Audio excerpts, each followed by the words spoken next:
is the bottom line of it. And God is going to take you places today and tomorrow, whether you want to or not. But He's going to take you there because there is a need. When Jesus said in John 4 that He had to go to Samaria for He had must needs. In other words, if He didn't plant seed there, nobody else would. Because everybody hated Him. They despised Him. And God is going to put you somewhere today, tomorrow, if we're allowed to, in a place where there is much need, where they're beaten down.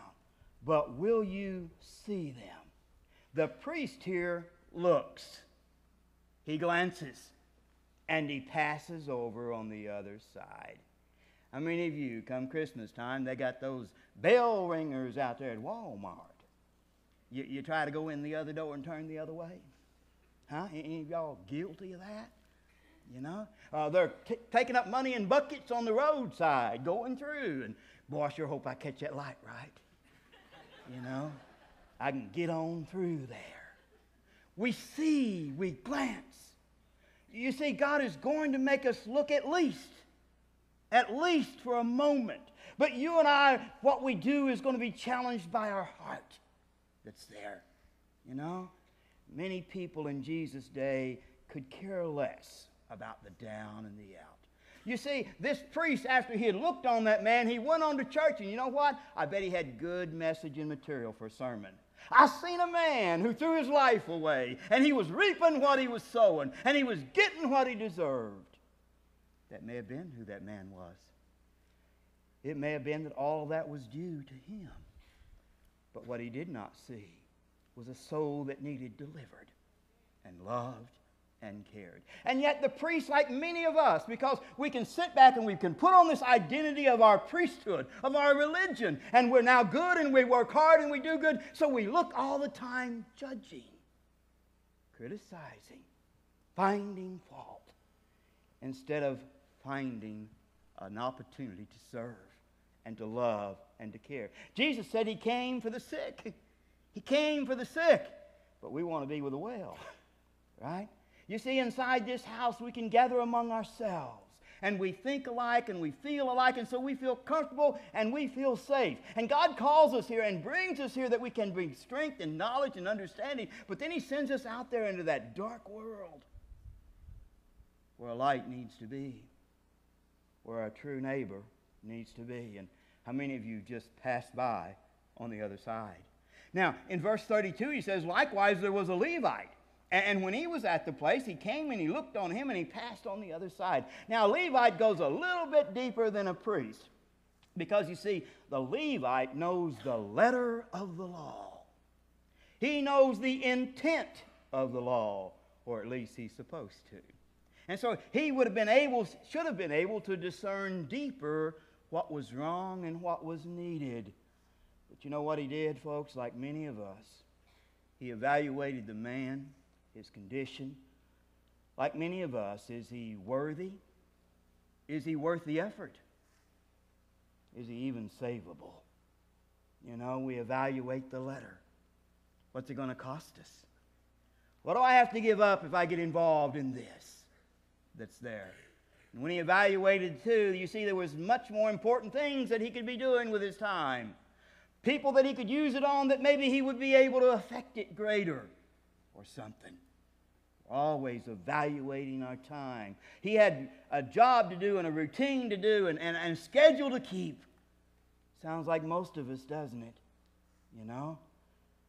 And now all of a sudden God set something, and so he weighed the two. God will judge him deeper as well as you and I, because we knew better. And yet we still moved on. We moved on. And he passed by on the other side. But in verse 33, Jesus brings in this great, great example. You remember when the Lord said the first shall be last and the last shall be first? Well, the first one that should have cared should have been a priest. Amen, man of God. And the last one should have been carried, one of them old Samaritans. But you know the last was first. He was the first to care. You see, he was not unlike the others. He had a schedule to do. He was on some mission to go do something, maybe to close a deal or to buy something special for his family. He had a life too, just like everybody else. And he had limited resources. But you know what? Bible says that when he looked on him, he had great compassion. When he saw him, he had compassion on him. Could it be that because the Samaritan had been one who was down and out, he knew what it meant to be down and out? Folks, a lot of us come to church because we grew up in church. We were taught right things, and we were taught good work ethics and good work principles. And you know what? Most of us decided we'd join the church to help the Lord. You know, we just felt like he needed some help, and I could do that, you know, and so I'm just going to join him and help him. You see, we didn't realize the depth of our sin. We were sinners, and we were down and out, and we were no better. And the same grace that God poured on them, he poured on us. And Jesus uses an example when he goes to Simon, the Pharisee's house, and he goes inside, and the Pharisee, he doesn't wash his feet, he doesn't greet him with any kind of greeting at all. And then this lady comes in who's been a sinner, and she cries with her tears, and she washes his feet. And that man says, if he was a man of God, he wouldn't even have anything to do with her. And Jesus became very upset. He turned to Simon, and he said, Simon is a certain man that owed a man a certain amount of cash, and he forgave him. There's another man that owed a tremendous amount, and he forgave him. He said, which one do you think loved him the most? He said, the one that he forgave the most. You don't think you needed forgiveness? You didn't get much, and so you don't love much back. You see, this is what he's talking about here. That man understood what it was to be down and out and sinful and ungodly and to be with no hope. But the priest, he didn't need hope. He was a priest. The Levite didn't need hope. He knew the answers and the truth. He was religious. Many of us in here today may not even know yet that we're like that certain man that fell among robbers. But we're there. And before long, you'll be beaten and you'll be trodden over. And then will there be someone, a certain someone? Because you see, we are those certain someones.